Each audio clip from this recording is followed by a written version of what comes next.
La vie tranchée. Chapitre 2, première partie. 3 mois plus tard, novembre 1917. Je te dis en ce moment, quand je me vois dans cette boue, que j'entends continuellement le canon faire son fracas épouvantable, les pires idées me passent par la tête. Je me sens comme un petit gosse abandonné, seul au milieu d'un tas de désordre. Louis leva un instant les yeux de sa feuille. Il avait les doigts gourds, à force de frapper les touches de la vieille machine. Depuis plusieurs semaines, en plus de son travail de lecteur, il faisait office de dactylographe, puisque, en dehors de lui, personne au sein de la commission ne savait taper à la machine. On disait qu'une femme allait bientôt arriver pour remplir cette fonction. Louis espérait sa venue, car ses doigts tachés d'encre violette lui donnaient l'impression d'être constamment sales. « Vous avez déjà fini » Il se remit à la tâche, appuyant ses ardeurs sur une touche, puis sur l'autre, accélérant la cadence. À ses côtés, le président de la commission, le capitaine Joseph Griot, posa une main sur son épaule. « N'ayez crainte, mon garçon, vous n'en avez plus pour longtemps. Le grand quartier général vient de m'annoncer l'arrivée de la jeune femme promise.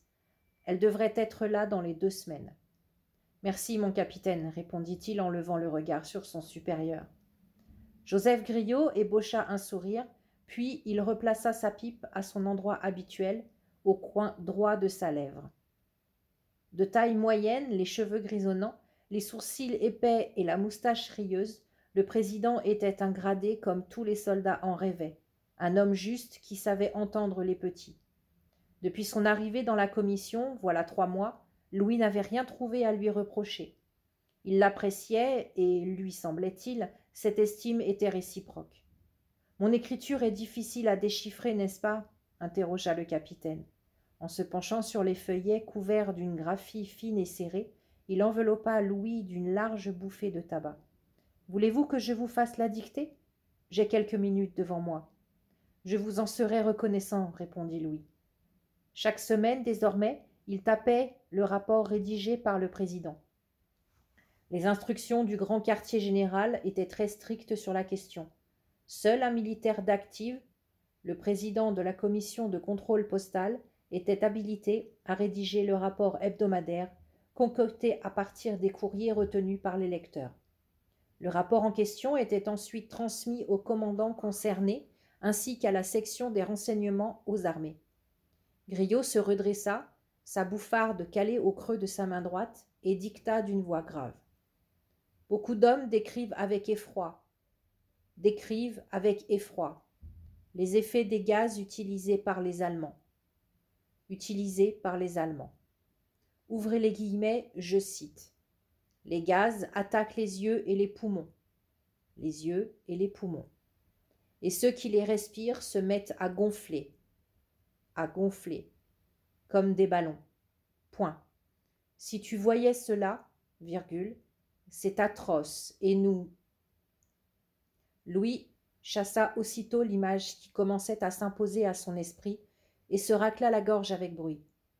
Il n'aimait pas cette fonction de rapporteur dont il s'acquittait de façon mécanique, tapant un mot après l'autre, en évitant que leur addition ne forme un message doté d'une réalité quelconque. Irritant. Fermez les guillemets. En conclusion, le moral des troupes peut être considéré comme médiocre.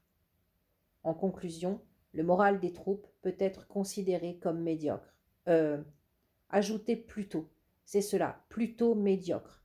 Les Américains se font attendre. Et le poilu français a l'impression que, comme toujours, c'est lui et lui seul, qui fait front à l'ennemi. La victoire de nos troupes à la Malmaison est déjà oubliée. Point final. Louis appuya fortement sur la dernière touche. Si la femme promise arrivait dans 2 semaines, il ne lui restait plus qu'un rapport, 2 au pire à supporter.